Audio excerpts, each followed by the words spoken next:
नेताजी अपनी जीत से ज्यादा दूसरों की हार की फिक्र कर रहे हैं। वह चाह रहे हैं कि वह हार जाएं। मैं बात कर रहा हूं पूर्णिया लोकसभा की। तेजस्वी यादव ने खुलेआम यह बयान दिया है कि या तो आप एनडीए को वोट दीजिए या इंडिया को, यानी कि उनके घटक दल को। बीमा भारती को अपना उम्मीदवार बनाए हैं। बीमा भारती उनके बगल में ही खड़ी थी और साथ ही तेजस्वी यादव ने यह कहा या तो आप मुझे चुन लीजिए, नहीं तो आप एनडीए को चुनिए, मगर सीधे तौर पे पप्पू यादव पर ही वह कह रहे थे। तो बाकी औपचारिकता के लिए मैं बता देता हूं कि आप देख रहे हैं एक न्यूज़ 24 और मेरा नाम हुआ रविकांत। तो ये कुछ बातें हैं जो राजनीतिक मिजाज को और भी बढ़ाते जा रही है। राजनीतिक मिजाज यह है कि पप्पू यादव ने पूर्णिया से निर्दलीय ताल ठोक करके आरजेडी को सबसे ज़्यादा परेशान कर दिया है। आरजेडी भी इस बात से डरी हुई है, खासकर लालू प्रसाद यादव के बेटे तेजस्वी यादव इस बात से डरे हुए हैं कि अगर पप्पू यादव जीत गए तो फिर क्या होगा। यानी कि इसकी फिक्र है M22 समीकरण की भी। पप्पू यादव की पॉपुलैरिटी मुस्लिमों में भी है और यादवों में भी है।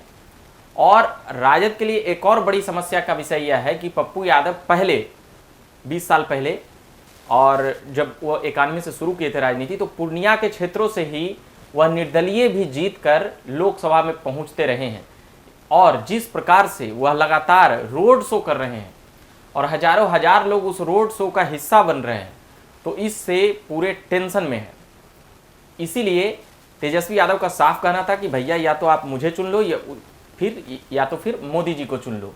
कहने का तात्पर्य यही था, जबकि उनके उम्मीदवार बगल में ही खड़ा थे। अब सोचिए कि वह क्या चाहते हैं, यानी कि पप्पू यादव से आखिर इतनी चिढ़ क्यों है। इसका एक बड़ी वजह यही समझ में आ रही है कि जिद की लड़ाई है, रसूख की लड़ाई है, और यादवों का बड़ा नेता कौन, इसको लेकर भी लड़ाई है। क्योंकि अब लालू प्रसाद यादव अब काफ़ी बुजुर्ग हो चले हैं, काफ़ी सेहत भी उतनी ज़्यादा ठीक नहीं रहती है, दौरा भी नहीं कर पाते हैं। तो अब आगे जाकर पप्पू यादव यादवों का बड़ा नेता न बन जाए, उसको लेकर भी उन्हें हराने का कह सकते हैं कि प्रयास पूरी तरह से किया जा रहा है। तो ये बातें कुल मिलाकर समझ में आ रही है, क्योंकि पप्पू यादव अपनी पार्टी का विलय कर चुके थे कांग्रेस में, और कांग्रेस में विलय किए तो लगा कि उन्हें एक सीट तो जरूर ही मिलेगी। उनकी पत्नी भी राज्यसभा से सांसद हैं, तो ये कुछ बातें हैं। उनकी पत्नी भी चुनाव प्रचार को लेकर नहीं आ रहे हैं, उस पर भी सवाल उठा कि क्यों नहीं आई। तो वह अभी कांग्रेस में है और पप्पू यादव निर्दलीय चुनाव लड़ रहे हैं। तो इसमें यहीं पर कन्फ्यूजन हो जा रहा है कि अगर वह आएंगे तो कहीं ना कहीं वह पार्टी हित से और घटक दल जो इंडिया अलायंस है उससे बाहर जाकर किसी उम्मीदवार को समर्थन करेंगे, तो सीधे तौर पर भाजपा को समर्थन करते हुए नजर आएंगे। तो पार्टी कार्रवाई भी कर सकती है, इसमें बातें यह भी है, और बदनामी होगी सो अलग। तो अब यहाँ पर जो बातें समझ में आ रही है कि तेजस्वी यादव का जो बयान जो जिस प्रकार आया, या तो उन्होंने सीधा सीधी कहा और बार बार रिपीट किया, या तो आप बीमा भारती को चुन लीजिए या तो फिर नरेंद्र मोदी को चुन लीजिए। तो इन बातों से राजनीतिक खबरें बहुत ज़्यादा बनी, और अब यह तेजस्वी यादव और राजद के लिए आन की लड़ाई हो चुकी है पूर्णिया लोकसभा। क्योंकि पप्पू यादव को पहले तो टिकट नहीं लेने दिया गया उसी घटक दल में, और वह लगातार भाजपा पर हमलावर रहते हैं, मगर तब भी तेजस्वी यादव और राजद की तरफ से यह कहा गया कि वह भाजपा के बी टीम है। मगर जब से उनका बयान आया है तब से इन बातों को लेकर यह समझ में आ रहा है कि भाजपा की बी टीम कौन है कौन नहीं। ये कुछ बातें समझ में आ रही है कि आप हमारे दुश्मन को जिता दीजिए, मगर जो हमारे घटक दल के हिस्सा बने थे पार्टी का ऐलान करके विलय करके, उसको नहीं जिताइए। यानी कि समझ सकते हैं कि पप्पू यादव को हराने के लिए राजद और तेजस्वी यादव साम दाम दंड भेद सारी चीजें लगा देना चाह रही है। फिर भी वह अपने उम्मीदवार को न जिता करके दूसरे के उम्मीदवार को, घटक दल को, यानी एनडीए के उम्मीदवार को सीधे तौर पर वोट देने का इशारा कर रहे हैं कि आप उन्हें जिता दीजिए, यानी कि जो मेरा वोट है वो भी दे करके उन्हें जिता दीजिए। क्योंकि उन्हें भी यह आभास हो गया है कि वहां पर पप्पू यादव की ताकत क्या है और पप्पू यादव के साथ कितने लोग जुड़े हुए हैं।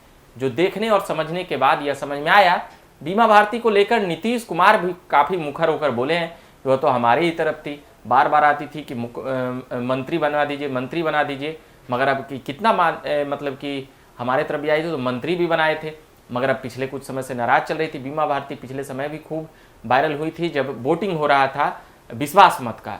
उस समय नीतीश कुमार की जो सरकार बचाने की बातें हो रही थी, उस वक्त भी वह खूब चर्चाओं में रही थी कि इधर चली गई उधर चली गई। तो फिलहाल अभी मैं बात कर रहा था पूर्णिया लोकसभा को लेकर, नीतीश कुमार ने भी नाराजगी जाहिर की है कि बीमा भारती पहले वह हमारे तरफ थी, अभी वह उधर है। तो इसको लेकर, और जो जदयू के कैंडिडेट हैं वहाँ संतोष कुशवाहा, वह 2 बार से जीतते आ रहे हैं, तो उनको लेकर पक्ष में उनका साफ कहना है कि वह आराम से जीत रहे हैं, जदयू के लोग हों या भाजपा के लोग हों। और इन दोनों की लड़ाई में कहीं ना कहीं संतोष कुशवाहा की राहें आसान होती हुई नजर आ रही है। मगर सबसे बड़ा प्रश्न चिन्ह यह है कि पप्पू यादव वहाँ से निर्दलीय लोकसभा सांसद रहे हैं। यही डर राजद को है कि कहीं वह निर्दलीय जब सांसद रहे हैं तो फिर वह आसानी से भाजपा के भी उम्मीदवार को मात दे सकते हैं। इसीलिए तेजस्वी यादव को मजबूरन कह सकते हैं बड़ी राजनीतिक चालबाजी की बातें यहाँ पर वह करते हुए नजर आए कि आप मुझे मत जिताइए, आप हमारे दुश्मन को जिता दीजिए। तो और भी खबरें देखते रहिए लगातार। आप अगर देख रहे हैं तो हम लगातार खबरें लाते रहते हैं और सुनाते रहते हैं। एक न्यूज़ 24 आप देख रहे थे। मेरा नाम रविकांत हुआ। धन्यवाद।